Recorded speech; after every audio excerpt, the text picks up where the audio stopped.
Hello guys, welcome back to my channel once again. Guys, हमने last episode में देखा था कि डीए मिगवेल रोड्रिगस के अपार्टमेंट पर रेड करती है, पर मिगवेल डीए के हाथ नहीं लगता और डीए का ये ऑपरेशन फेल हो जाता है। अब एजेंट पेनिया के टारगेट में थे कैली कार्टेल के बाकी पार्टनर्स। क्या एजेंट पेनिया कैली कार्टेल के बाकी पार्टनर्स को पकड़ पाएगा या नहीं, ये हमें इस एपिसोड में पता चलेगा। ये एपिसोड बहुत ही ज्यादा इंटरेस्टिंग होने वाली है, तो वीडियो को लास्ट तक जरूर देखना। और अगर आप इस चैनल पर नए हैं तो चैनल को सब्सक्राइब करके बेल आइकन को क्लिक करके ऑल पर कर दीजिए, जिससे इस चैनल के लेटेस्ट वीडियोस की नोटिफिकेशन आप लोगों को मिलती रहेंगी। Story line for you presents Narcos season 3 episode 8। अगर आपने इस सीरीज के प्रीवियस एपिसोड नहीं देखा है तो मैं डिस्क्रिप्शन और आई बटन पर लिंक दे दूंगा, आप लोग वहां पर क्लिक करके देख सकते हैं, नहीं तो आपको इस सीजन की कहानी समझ में नहीं आएगी। एपिसोड 8 की स्टार्टिंग में हम लोग नावी गांधे को देखते हैं, जो फ्रैंकलिन की वाइफ क्रिस्टीना को एक कम्युनिस्ट ग्रुप के हवाले कर देता है और ये कम्युनिस्ट ग्रुप क्रिस्टीना को जंगल में ले जाती है। नेक्स्ट सीन में हम लोग मिगवेल रोड्रिगस को देखते हैं, जो उसके ऊपर हुए डीए की रेड की वजह से बहुत ज्यादा टेंशन में था। नेक्स्ट सीन में हम लोग डेविड को देखते हैं, जो ऑर्गे को फोन करके उसके आदमी एड्रूके को लेकर आने के लिए बोलता है,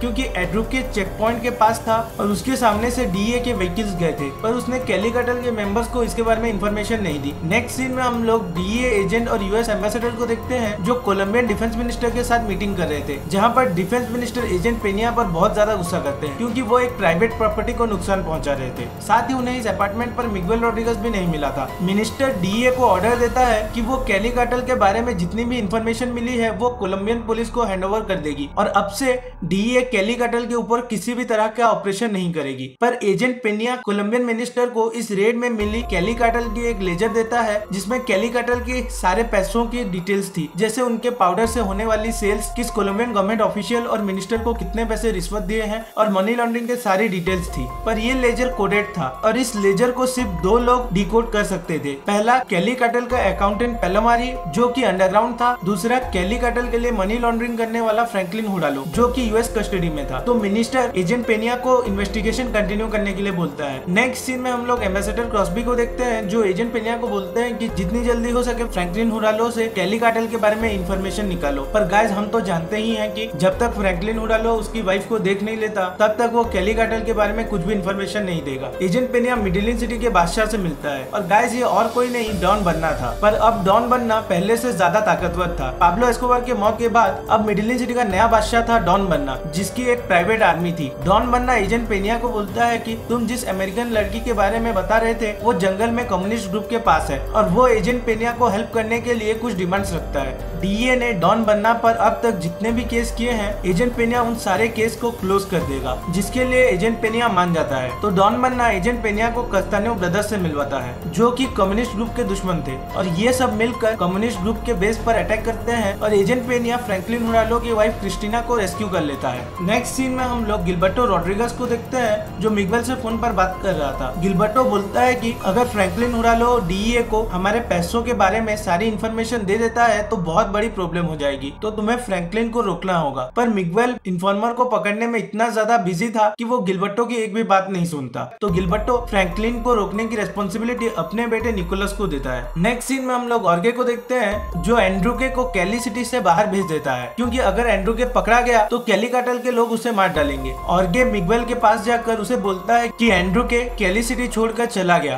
ताकि कैली कार्टेल के लोग एंड्रूके को ना ढूंढे और वो सेफ रहे। नेक्स्ट सीन में हम लोग डेविड को देखते हैं, जो ऑर्गे को फोन करके बोलता है कि उन्हें एंड्रूके मिल गया है और वो ऑर्गे को उनके पास आने के लिए बोलता है। जब ऑर्गे वहाँ पहुँचता है तो वो देखता है डेविड ने एंड्रूके को बांध कर रखा है और कैली कार्टेल के लोग उसे बहुत मार रहे हैं। और मिगवेल रोड्रिगस भी वहाँ पर था, जहाँ एंड्रूके बोलता है कि ऑर्गे को डीए एजेंट्स के बारे में पता था कि वो कैली सिटी में है, पर ऑर्गे एंड्रूके को चुप रहने के लिए बोलता है। पर अब मिगवेल रोड्रिगस और उसका बेटा डेविड ऑर्गे पर डाउट करते हैं कि वो डीए का इन्फॉर्मर है और डेविड ऑर्गे को मारने ही वाला होता है, तभी पेजर की आवाज आती है और डेविड को पेजर एंड्रूके के पॉकेट से मिलता है। और गाइस, ये वही पेजर था जो एजेंट फिस्टन ने ऑर्गे को दिया था। जब ऑर्गे एंड्रूके से बात कर रहा था तभी उसने इस पेजर को उसके पॉकेट में रख दिया था। मिगवेल ऑर्गे को ये पेजर दिखा के पूछता है कि ये क्या है, तो ऑर्गे बोलता है कि ये एक अमेरिकन पेजर है और इसके मैसेज से पता चलता है कि एंड्रूके डीए को हमारी इन्फॉर्मेशन दे रहा था। तो डेविड और उसके लोग एंड्रूके को मार डालते हैं। ऑर्गे वापस घर आकर अपनी वाइफ को गले लगाकर बहुत ज्यादा रोता है क्योंकि एंड्रूके उसका बहुत भरोसेमंद आदमी था जो उसकी वजह से मारा गया। अब गाइज आप सोच रहे होंगे कि ऑर्गे ने एंड्रूके को क्यों फंसाया। गाइज अगर आज केली कटल को पता चल जाता कि ऑर्गे ही वो इन्फॉर्मर है